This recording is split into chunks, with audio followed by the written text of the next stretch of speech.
বেশিরভাগ যুবক, কমপক্ষে যদি আমি আমার ফ্রম মাই এক্সপিরিয়েন্স বলি, 80% যুবক এখন বর্তমান সময়ে এমন কাউকে পছন্দ করে, এমন কাউকে ভালোবাসে যে তারে ছ্যাঁকা দিয়ে ব্যাখ্যা করে দেয়। কি ঠিক কিনা বলে? আর এরা আব্বা আম্মার সঙ্গে খারাপ ব্যবহার করে, আব্বা আম্মার চোখের দিকে তাকায় না, ঠিক মতো খায় না, না খাইয়া কঙ্কাল হয়ে যায়। এরকম যুবক আছে না নাই? না। দেখো, লা ইউলদাগুল মুমিন ফি হুজরিন মাররাতাইন, সবাইকে বলছে। এই মোটিভেশনটা শুধুমাত্র যুবকদের জন্য না।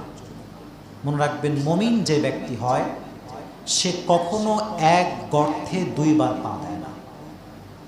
এক গর্তে দুইবার পা দেয় না। যুবকদের জীবনের শ্রেষ্ঠতম ভুল হচ্ছে যুবকরা এখন ভুল কাউকে ভালোবাসে।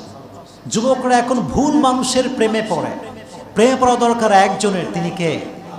যুবক প্রেমে পড়ে সুন্দরী মেয়ের, টিকটকার মেয়ের, যেই মেয়ের না আছে চরিত্র, না আছে ক্যারেক্টার, না আছে নামাজ, না আছে কালাম। যুবক তার জন্য দিন রাত 24 ঘন্টা নষ্ট করে দিয়েছিল। এখন ঠিক কিনা? অবাক করা বিষয় এটা। আর আমার তো তোমার কাছে এইটা প্রশ্ন করতে মনে চায় যুবক, যে যেই মেয়েটা তোমার কপালে লেখা নাই, যেই মেয়ের সঙ্গে তোমার কোনোদিনই বিয়েই হবে না, যেই মেয়ের প্রতি তোমার এত মায়া, সেই মেয়ে আরেকজনের সঙ্গে প্রেম করে, তুমি যেই মেয়ের জন্য এত সময় নষ্ট করো, সে তোমার কপালেই লেখা নাই, তার নিয়ে তোমার এত ভাবনা কেন? হ্যাঁ, তার নিয়ে তোমার এত কল্পনা কেন? সারাটা দিন মোবাইলে তার ছবি দেখে। কিরে ক্যা হুয়া? হুজুর একেই ভালোবাসি, এরেই লাগবে, এরে ছাড়া কাউরে বিয়ে করতেই পারবো না। এরকম যুবক আছে না নাই? সারা দিন মোবাইলে এগুলো করে। আচ্ছা, যাকে আল্লাহ তাআলা, একটু just try to think about it, একটু ভাবেন, যাকে আল্লাহ তাআলা তোমার জন্য বানান নাই, যার সৃষ্টি তোমার জন্য হয় নাই, যে তোমার কপালে লেখা নাই, তার জন্য ভেবে তোমার কি কোনো লাভ হবে? তুমি, তোমার লাইফটা অনেক সুন্দর। এই যুবক, এদিকে এদিকে এদিকে, তোমার লাইফটা অনেক সুন্দর। তোমাকে আল্লাহ অসাধারণ নিয়ামত দিয়েছেন, চোখ দিয়েছেন, হাত দিয়েছেন, পা দিয়েছেন। তুমি তোমার এত সুন্দর মুহূর্তগুলো একটা মেয়ের জন্য ভেবে ভেবে নষ্ট কেমন করে করো? Doesn't make any sense, doesn't make any sense. মাথায় কি হুঁশ বুদ্ধি কিছু নাই? একটু ভাবো না। আচ্ছা প্রিয় ভাইয়েরা, একটু এদিকে তাকান তো আমার দিকে। আমার এই হাত দিয়েছে কে? আমার যে চোখ দিয়ে দেখতে হবে, এই চোখটা দিয়েছে কে? আমাকে আদর সোহাগ করবার জন্য আব্বা আম্মা দরকার, দিয়েছে কে? আমার সময় কাটাবার জন্য মোবাইল দরকার, দিয়েছে কে?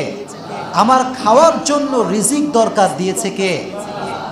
এত কিছু যে আল্লাহ দিল, এত নিয়ামত যে আল্লাহ তোমারে দিল, সেই আল্লাহ কি তোমার সুন্দর একটা নেককার, দিনদার, পারফেক্ট লাইফ পার্টনার দিতে পারে না? পারে কি পারে না? তাহলে তুমি অন্য মেয়ের জন্য এত ছায়া খায় ব্যাখ্যা কেন? তুমি কেন এরকম তোমার অবস্থা? একটু ভাবো না তুমি এই বিষয়গুলো নিয়ে। অলওয়েজ মনে রাখবেন, যে ব্যক্তি এদিকে, অনেকে বলে হুজুর আমি যারা পছন্দ করেছি হুজুর, এটা একদম চির সত্য কথা বলছি, বাস্তবিক সমাজ থেকে বলছি, আপনি রাগ করলে আমার কিছু বলার নেই। যুবকরা দেখবেন ভালো করে, ইভেন মেয়েরাও, যদি কোনো ছেলেকে পছন্দ হয়ে যায় কোনো মেয়ের, অথবা কোনো ছেলের কোনো মেয়েকে পছন্দ হয়ে যায়, সে মনে করে যে এর মতো কাউকে আর খুঁজেই পাওয়া যাবে না, খুঁজেই পাওয়া যাবে না। আচ্ছা, বেস্ট ডিসিশন মেকার, সবচেয়ে উত্তম সিদ্ধান্তকারী একজন, জবান খুলে বলেন না কে? আমার লাইফ সম্পর্কে আমি যা জানি তার চাইতে অধিক ভালো জানে কে? যে আল্লাহ তোমার এত কিছু দিল, তুমি কি সে আল্লাহর উপর ভরসা করতে পারলা না? তুমি কি বলতে পারলা না যে তুই আমার জন্য লেখা নাই, তোর নিয়ে ভাবনা বাদ দিলাম, তুই যেখানে বিয়ে করবি কর, আই ডোন্ট কেয়ার? কি ঠিক কিনা বলেন? এইটা ভাবনা থাকবে, তাহলে তুমি দেখবা তোমার লাইফটা সুন্দর হবে। আর একটা হাদিস শোনাই সবাইকে, যে ব্যক্তি আল্লাহর জন্য কিছু ভুলে যায়, খুব মনোযোগ দিয়ে শুনবেন, সবার জন্য আজীবন কাজে দেবে। যে ব্যক্তি আল্লাহর জন্য কিছু ভুলে যায়, যে ব্যক্তি আল্লাহর জন্য কিছু ছেড়ে দেয়, যে ব্যক্তি আল্লাহর জন্য কোনো কিছুকে স্যাক্রিফাইস করে, আল্লাহ তার জন্য তার চাইতে অধিক উত্তম জিনিস তাকে দান করে। Just you have to sacrifice just to achieve the satisfaction of your Lord. তুমি যা ছাড়বা, যা ধরবা, সব কিছু একজনের সন্তুষ্টির জন্য হবে। তিনি কে? আরেকটা আয়াত শোনায়, ওয়ালা সাউফা ইউতিকা রাব্বুকা ফাতারদা। আল্লাহ বললেন তুই একটু ছেড়ে দে না, তুই একটু বল যে আচ্ছা আপনি আমাকে বিয়ে করলেন না, আসলে সত্য কথা কি জানেন যে আপনি আমার কপালেই নাই। আসলে সত্য কথা কি জানেন যে আমার চয়েসটাই ভুল ছিল, কারণ আমি জানি আপনাকে আমার না পাওয়া এটা সিদ্ধান্ত কার। আমি আল্লাহর জন্য আপনাকে ছেড়ে দিলাম। আল্লাহ বলে বান্দা, এই বান্দা শোন, তুই আমার জন্য ছাড়লি, এর চাইতে 1000 গুণ উত্তম জিনিস আমি আল্লাহ তোকে দিয়ে দিব। Indeed and verily your Lord will give you something that will definitely make you happy. অচিরেই তোমার রব তোমাকে এমন কিছু দিবে, তোমার জীবনের সমস্ত চাহিদা আল্লাহ পূর্ণ করে দিবে। সুবহানাল্লাহ পড়ে। আর একটা বাক্য আমি শুনেছিলাম, পাকিস্তানের একজন মোস্ট ফেমাস স্কলার, না একজন বড় ফেমাস সিঙ্গার ছিলেন তিনি, তার নাম হচ্ছে জুনায়েদ জামশেদ। ওর একটা বাক্য আমার লাইফ চেঞ্জ করে দিয়েছে। সুবহানাল্লাহ পড়ে। এবং আমি কানে হেডফোন লাগিয়ে কতবার যে কথাটা শুনেছি আমার হিসাব নেই। অলওয়েজ আমি কথাটা শুনি। আমি আপনাদেরকে উর্দুতে কোট করছি, দেন বাংলা বলবো। মনোযোগ দিয়ে কনসেন্ট্রেট করেন আমার দিকে, এটা আপনার লাইফ চেঞ্জ করবে। মোটিভেশন, ख्वाहिश के पूरा होने का मतलब है ख्वाहिश का पूरा ना होना, और ख्वाहिश को अल्लाह के लिए छोड़ देने का मतलब है ख्वाहिश का पूरा हो जाना। সুবহানাল্লাহ পড়লেন না? তুমি মনে করছো আমার ইচ্ছা পূরণ হয়ে গিয়েছে মানে ইচ্ছা পূরণ হয়ে গেছে, না, ইউ আর অ্যাবসলিউটলি রং।